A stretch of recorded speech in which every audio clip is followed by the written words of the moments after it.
देश में लगातार हो रहे बैंकों के स्कैम को लेकर के जनता काफी परेशान है, लेकिन सरकार के कानों में जू तक नहीं रेंग रही।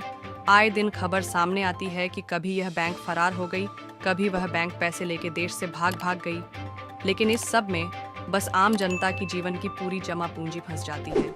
लेकिन रिजर्व बैंक ऑफ इंडिया अपनी कानों को बंद कर लेती है, जनता की आवाज को अनसुना कर देती है। आखिरकार क्यों देश में रिजर्व बैंक ऑफ इंडिया के होने के बावजूद भी यह दो कौड़ी के बैंक जनता का पैसा लेकर फरार हो जाते हैं रातों रात?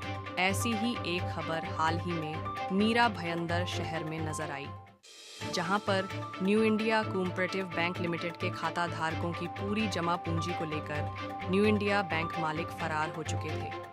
लेकिन इस विषयों पर आरबीआई की खाता धारकों में भ्रम पैदा करने वाली निर्देशों को लेकर के आम जनता काफी विचलित और भ्रमित हो चुकी है, जिसको देख करके वॉइस ऑफ विक्टिम्स नामक संस्था और सिटी हेडलाइन ने आम जनमानस के परेशानियों को देखते हुए मार्गदर्शन सेमिनार का आयोजन मीरा रोड के राधा कृष्ण बैंक्वेट हॉल में रखा, जिसमें सारी प्रॉब्लम्स को सही तरीके से आसान भाषा में आम जनता को बताने के लिए बैंकिंग विशेषज्ञ विश्वास उटगी को बुलाया गया। इतना ही नहीं, कानूनी गांव पेज को समझने के लिए कई सारे वकील और पत्रकार भी इस सेमिनार में उपस्थित रहे, जिन्होंने जनता की समस्याओं को कानूनी विशेषज्ञ मार्गदर्शन के 2 पेज को आसान भाषा में लोगों को बताया। इटालियन जनता के सवालों का भी इस सेमिनार में बखूबी जवाब और सॉल्यूशन दिया गया कि कैसे जनता अपने पैसे को वापस इन 2 कौड़ी के बैंकों से वापस तैयार है। यहाँ पर मैंने इसलिए ये बात कही क्योंकि बहुत सारे हाउसिंग सोसाइटीज़ और ट्रेड यूनियंस और जिनका पैसा 30 लाख के ऊपर है, ये सब लोग शामिल होना बहुत ज़रूरी है। एज ए पिटिशनर नंबर 2 या 3, पिटिशन नंबर मैं 1 हूँ as a bank deposit protection and welfare society के हिसाब से, जो एक रजिस्टर्ड सोसाइटी है, ट्रस्ट भी है, तो मैं पिटिशन नंबर 1 हूँ। और बाकी के बड़े बड़े जो डिपॉजिटर्स हैं, क्योंकि 5 लाख DIC देगा ये मान के चलो, लेकिन इसके बाद ये बैंक जिंदा नहीं रहती है, ये लिक्विडेशन में जा सकती है, इसका टेक ओवर होना मुश्किल है। लेकिन हम चाहते हैं कि 5 लाख के ऊपर के जो डिपॉजिटर है, इनको कोर्ट मॉनिटर इंक्वायरी के बाद जो पैसा मिलेगा उसका हिस्सा पहला प्रायोरिटी डिपॉजिटर का होना चाहिए। और दूसरी बात, DICC एक्ट का क्लॉज 16 कहता है इनके पूरे पैसे पर इनका पूरा अधिकार है। तो इसलिए सिर्फ 5 लाख की बात नहीं, पूरा पैसा वापस मिलने के लिए 3 तरीके से लड़ाई है। कोर्ट के लड़ाई में ये सारे मुद्दे कानूनन और एक court monitored investigation and inquiry होके जो प्रोसीड्स आएगा, उस प्रोसीड्स में हमें एक न्याय मिलना चाहिए। और ये बात मेरे ख्याल से भारत देश में पहली बार होने जा रहा है, क्योंकि न्यू इंडिया कोऑपरेटिव बैंक एक फ्रॉड में फंसी हुई है पिछले 5 साल में। इसमें 122 करोड़ का कैश ट्रेजरी में से, करेंसी में से जाता है। ये सबसे बड़ा गुनाह है और RBI कुछ भी नहीं कहती है, सिर्फ EOW बोल रहा है। इसलिए कोर्ट मॉनिटर इंक्वायरी ये सबसे बड़ी ज़रूरत है। और हम चाहते हैं सबका पैसा, पूरा पैसा 100% उनको वापस मिले। इसलिए कानूनन लड़ाई और रास्ते की लड़ाई, उसके बाद मीडिया को बात करके एक लोगों का 5000 का बड़ा एक आज़ाद मैदान में डेमोन्स्ट्रेशन या धरना करना, ये भी आगे का प्लान है। पार्लियामेंट जारी है, महाराष्ट्र गवर्नमेंट का सेशन जारी है, हमारी लड़ाई तेजी से आगे बढ़ते जाएगी। सर, एक सवाल मेरा ये भी है कि आज मुझे पता चला कि PNC बैंक का मर्जर होने के बाद भी डिपॉजिटर्स को उनके पैसे नहीं मिल रहे हैं, और कई ऐसी मीटिंग हो रही है न्यू इंडिया डिपॉजिटर्स के साथ, जिसमें ये कहा जा रहा है मर्जर की बात कही जा रही है। तो merger is a solution for this crisis? Merger पहले जो हुआ करते थे, जैसे सारस्वत बैंक ने करीब 10 बैंक ले लिए, वहाँ पे डिपॉजिटर का पैसा पूरा प्रोटेक्ट हुआ। ऐसा ये PMC का मर्जर नहीं है। PMC का मर्जर मतलब उनके सारे डिपॉजिटर को, उनके डिपॉजिट को एक यूनिटी फाइनेंस नाम के बैंक को सौंपा गया। और यूनिटी फाइनेंस बैंक ये असल में कोई बैंकिंग की ऐसी कोई संगठन नहीं है, वो नॉन बैंकिंग फाइनेंशियल कंपनी का उनके पास लाइसेंस है, RBI ने दिया हुआ। तो एक कोऑपरेटिव बैंक PMC नाम की, पंजाब एंड महाराष्ट्र कोऑपरेटिव, इसका कन्वर्शन टेक ओवर एक नॉन बैंकिंग फाइनेंशियल कंपनी ने किया है, जहां पर 5 लाख का डिपॉजिट के ऊपर का डिपॉजिट 10 साल के बाद मिलने वाला है। इसका मतलब 100 रुपये में से जब पैसा मिलेगा तो वो सिर्फ 65 रुपये मिलेंगे। तो ये जो बात है, पीएमसी की बात उनके डिपॉजिटर के हित में नहीं है, इसलिए वो लड़ाई आज भी बम्बई के हाईकोर्ट में जारी है। 35%, लेकिन पैसा गया कहाँ? 100 का अगर 100 रुपए तो मैंने पूरे भरा था, डिपॉजिट दिया था, मुझे 10 साल के बाद भी 65 रुपए ही मिले। देखिए, हर बैंक में डीआईसीसी कहती है हम आपको इंश्योरेंस का पैसा दे रहे हैं। पीएमसी में डीआईसीसी ने यूनिटी फाइनेंस को लोन दिया है। डीआईसीसी ने जितना पैसा 5 लाख रुपए का होता है वो एक लोन के तौर पर यूनिटी फाइनेंस बैंक को दिया है। बहुत सारे लोगों को ये मालूम नहीं है, इसलिए डीआईसीसी कानून में जो तब्दीली हो गई अगस्त 21 में, वहाँ पे सेक्शन 18(1), 18(2) इसमें पीएमसी को एग्जेम्प्ट किया है। और इसलिए मैं समझता हूँ 5 लाख कानूनन सब लोगों को मिले, वहाँ पे वो एब्जॉर्ब हुआ एक दूसरे बैंक में और उनको एक्चुअली 10 साल के बाद मिलने वाले हैं। ये सबसे बड़ा अन्यायकारक टेक ओवर है।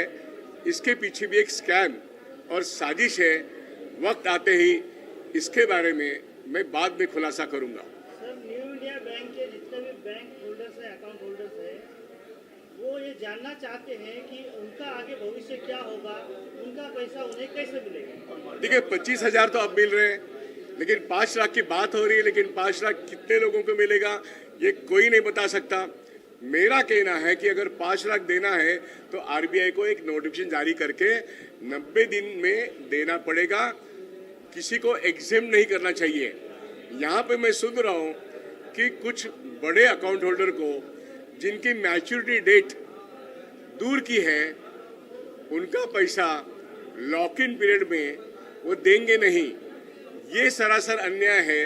उसको टियर 2 बॉन्ड बनाने की बात कर रही है, ये लोगों को मालूम भी नहीं है। इसलिए बम्बई के हाईकोर्ट में ये मुद्दा हमको उठाना पड़ेगा और कहना पड़ेगा कि 5 लाख सबको देके 5 लाख के ऊपर का जो है वो भी हमको प्रोटेक्ट करो। ये सारी बातें कानूनन है और इसलिए संविधान के तहत मेरे पूरे पैसे पर, मेरे पूरे प्रॉपर्टी पर मेरा हक है, ये बात बोलनी पड़ेगी। तो आज के तारीख में न्यू इंडिया में आरबीआई ट्रांसपेरेंटली ऑपरेट नहीं हो रहा है, कुछ बातें छिपा रहा है। जैसे उन्होंने नॉन परफॉर्मिंग एसेट कितने हैं ये अभी भी बोला नहीं है। सिर्फ 122 करोड़ वो करेंसी चेंज में से पैसा गुम हो गया है, इसी के बारे में है। तो मैं कह रहा हूँ आरबीआई बहुत कुछ छिपा रहा है और 5 लाख भी पूरा नहीं देगा, इसलिए लड़के ही वो भी लेना पड़ेगा। सर, ये जो न्यू इंडिया बैंक का क्राइसिस खड़ा हुआ है, जनता ये जानना चाहती है कि इसके लिए कौन लोग जिम्मेदार हैं और इनका आगे क्या होगा। ये न्यू इंडिया कोऑपरेटिव बैंक के अंदरूनी लोग जिम्मेदार है, लेकिन आरबीआई रेगुलेटर है और सुपरवाइजर है। तो आरबीआई अपना जो एक सुपरवाइजिंग और रेगुलेशन का काम है, वो जनवरी 20 को ये सब मालूम होने के बाद भी उनके 5 साल का कंकरेंट ऑडिट, स्टैट्यूटरी ऑडिट और जितना सारा उनके पास डाटा है, क्या आरबीआई अपने आप को छिपा सकती है? मैं कह रहा हूँ डीमोनेटाइजेशन को उन्होंने छिपाया, वैसे ही न्यू इंडिया कोऑपरेटिव में आरबीआई पूरी तरीके से गुनहगार है। आरबीआई को हम बाध्य नहीं कर सकते हैं कोर्ट के माध्यम से कि इस बैंक को किसी सॉल्वेंट बैंक में मर्ज किया जाए और सारे डिपॉजिटर्स को प्रोटेक्ट किया जाए। ऐसा तो होना ही चाहिए। मर्जर की बात आरबीआई खुद कहेगी कि ऑन मेरिट्स होता है, कोई लेने वाला है तो हम बात करेंगे। लेकिन 90% डिपॉजिटर को पैसा देने के बाद कौन इन्वेस्टर आके इस गड़े मुर्दे को लेगा? सर, जनता को आगे क्या करना चाहिए? हाँ? जनता को इस हालत में क्या करना देखिए, न्यू इंडिया कोऑपरेटिव बैंक ये एक स्कैम है। आरबीआई बहुत कुछ छिपा रही है, इसलिए इस बैंक के लोग और इस बैंकों में नहीं, तमाम बैंकिंग इंडस्ट्री के लोगों को रास्ते की लड़ाई सरकार पर दबाव लाके बनाना पड़ेगा और ये कहना पड़ेगा कि तमाम बैंक डिपॉजिटर जो बैंकिंग व्यवस्था में है उनके लिए एक कानून बनाया जाए और पूरा पैसा सुरक्षित रखने के लिए, मतलब एक कॉन्स्टिट्यूशनल सॉवरेन गारंटी सारे बैंक डिपॉजिटर्स को देने के लिए इस देश की सरकार ने एक नया कानून बनाना, इसलिए हम सारे पार्लियामेंट के मेंबर की तरफ, चाहे वो कांग्रेस हो या बीजेपी हो, लेफ्ट हो, कोई भी हो, सबके पास जाएंगे और एक कानून की मांग करेंगे। मैं समझता हूँ कोई भी पॉलिटिकल पार्टी डिपॉजिटर का हर पैसा, पूरा पैसा प्रोटेक्ट करने के कानून का विरोध नहीं कर सकते। Thank you. हो गया?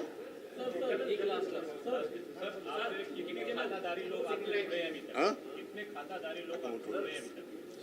नहीं, देखिए यहाँ पे 2 लाख डिपॉजिटर्स है, 40% तो 25,000 लेके चले गए। जो बचे हुए 5 लाख लेने के बाद 10% बचते हैं।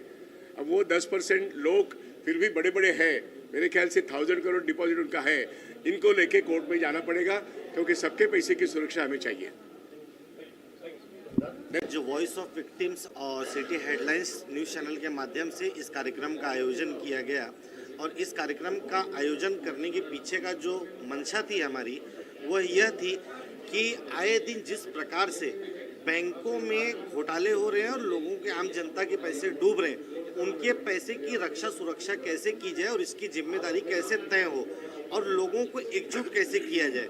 तो आपने देखा होगा विश्वास जी ने इतने लगातार कई दिनों से और कई वर्षों से संघर्ष करते आए हैं और उनके संघर्ष करने के दरमियान निष्कर्ष निकल के आया है कि 1 लाख से 5 लाख तक का इंश्योरेंस लोगों की गारंटी एक श्योरिंग का हुआ है। तो अब ये समय न्यू इंडिया की परिस्थिति जब देखने को मिली तो उसमें ये समझ में आया कि 122 करोड़ का घोटाला आरबीआई की मॉनिटरिंग और सुपरविजन के बीच में हुआ है, उनकी निगरानी में हुआ है।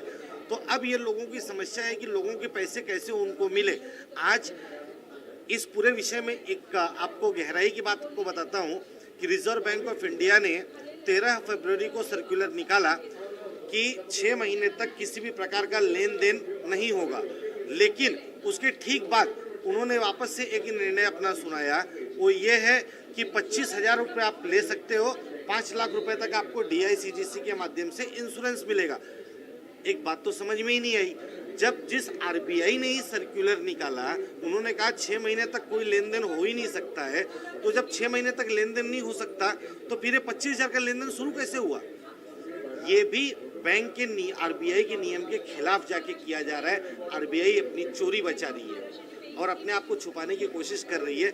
इसके लिए जनता से हमने आह्वान किया, आज लोगों से, नागरिकों जो डिपॉजिटर थे उनको एक मंच पे लाके हमने एक जगह दी, पूरा उनको विस्तृत रूप से हर एक बात की जानकारी बताई कि जब तक कंपनी लिक्विडेशन मोड में जाती नहीं, बैंक का लाइसेंस सस्पेंड नहीं होता है, तब तक किसी भी प्रकार से इंश्योरेंस कंपनी दाखिल ही नहीं हो सकती है। और दूसरा, इंश्योरेंस कंपनी अगर ये बात कह रही है कि हम आपको पैसा दे रहे तो आप मेहरबानी नहीं कर रहे हो, क्योंकि हर 100 रुपये में 12 पैसा मैं अपना खुद का इंश्योरेंस कंपनी को सिक्योर करने के लिए देता हूँ। हमारा पैसा इंश्योरेंस करने के लिए मैं नहीं दिया था, आपने वो किया है। तो ये पूरी तरीके से आरबीआई की पॉलिसी गलत चल रही है। अब जनता को ही समझना है कि उनको अपने पैसों की हितों की रक्षा करने के लिए सड़कों की लड़ाई कैसे लड़नी है, कानूनी प्रक्रिया में कैसे भागीदार बनना है। एक वॉइस ऑफ विक्टिम, ये हम पीड़ितों की आवाज़ है, हम लोगों ने दर्द समझा, उनको एक प्लेटफॉर्म दिया, यहाँ तक हमारा काम था। आगे उनकी लड़ाई, अगर वो 2 कदम आगे बढ़ेंगे तो 4 कदम उनके साथ आगे बढ़ के हम लड़ते रहेंगे। ये जो न्यू इंडियन कोऑपरेटिव बैंक है मीरा रोड ब्रांच, उसमें हमारी भी काफ़ी बड़ी एफडी है और काफ़ी सारा प्रॉब्लम हो रहा है, उसमें। और गवर्नमेंट भी न्यूज़ में ला रही है कि DCCI जो इंश्योरेंस कंपनी है वो 5 लाख से लिमिट वो बढ़ाने वाली है, तो वो उसका भी कोई क्लियरेंस है नहीं। 5 लाख से 15 लाख तक बढ़ाने की बात कर रही है, पर उसका भी कुछ क्लियरेंस है नहीं।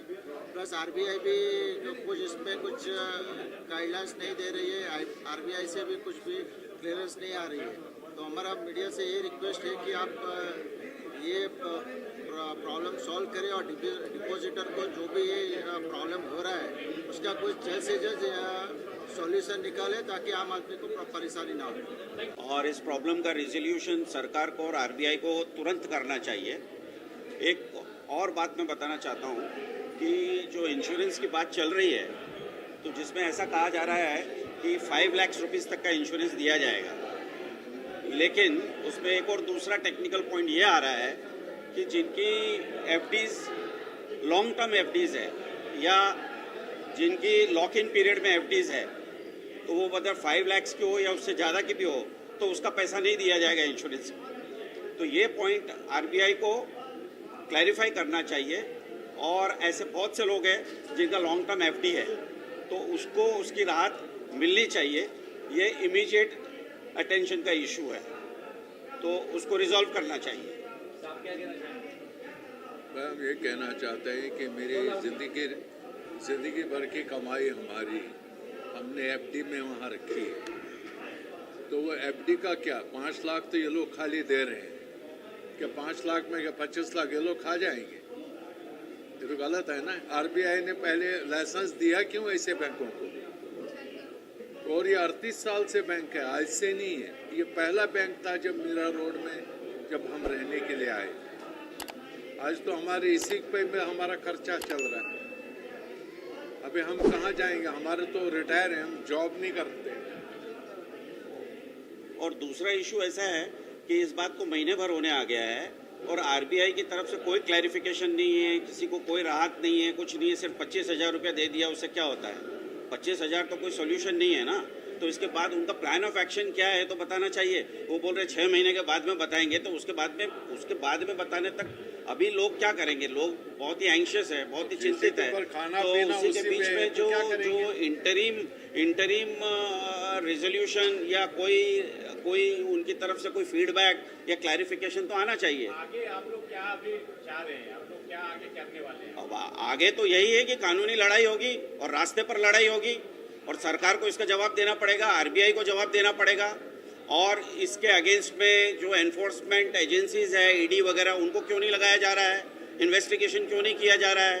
हम 6 महीने की रिपोर्ट तक वेट करें आरबीआई के एडमिनिस्ट्रेशन की और उसके बाद में इंक्वायरी बिठाई जाए। क्यों नहीं साइमल्टेनियसली इंक्वायरी बिठाई जाए? जब इतने सारे लोग पीड़ित हैं तो उसकी त्वरित कार्रवाई होनी चाहिए और तुरंत इन्वेस्टिगेशन होना चाहिए। तो इस तरह से ढीला ढाला काम करना और इसको ठंडे बस्तर में डाल देना, ये तो ठीक नहीं है। पब्लिक तो सारी समझ रही है ये सब बात को। तो उसके लिए आपका प्रश्न है कि क्या करेंगे?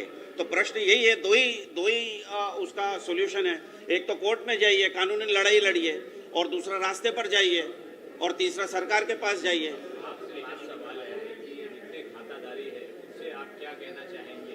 खातादारियों को सबको आना चाहिए रोड पे।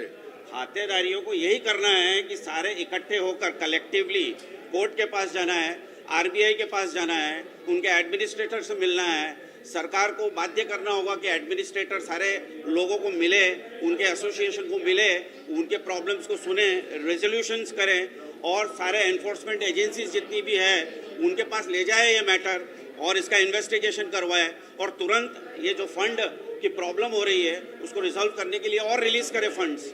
अब वो कैसे करना, क्या करना है, तो नीति गिटी का मामला सरकार को करना है। ये बात पब्लिक नहीं कर सकती है। तो सरकार को इसका रेजोल्यूशन निकालना, आरबीआई को रेजोल्यूशन निकालना है और कोर्ट में जाना है। तो कोर्ट में तो लड़ाई होगी, लेकिन वो लंबी लड़ाई है, सरकार को भी पता है, आरबीआई को भी पता है। तो अगर इंटेंशंस अगर ऑनरेबल है, अगर इंटेंशन सही है सरकार के और आरबीआई के, तो उनको त्वरित कार्रवाई करनी चाहिए। जो भी करना है वो उसको ठंडे बस्तर में डालकर 6 महीना, 8 महीना, साल भर, उससे तो कोई सॉल्यूशन होने वाला नहीं है। वो वही हुआ जो पहले हुआ दूसरी बैंकों का। तो अब तो वो समय लद गया है। अब तो नई सरकार है ना, तो नई सरकार को नया कार्य करना होगा।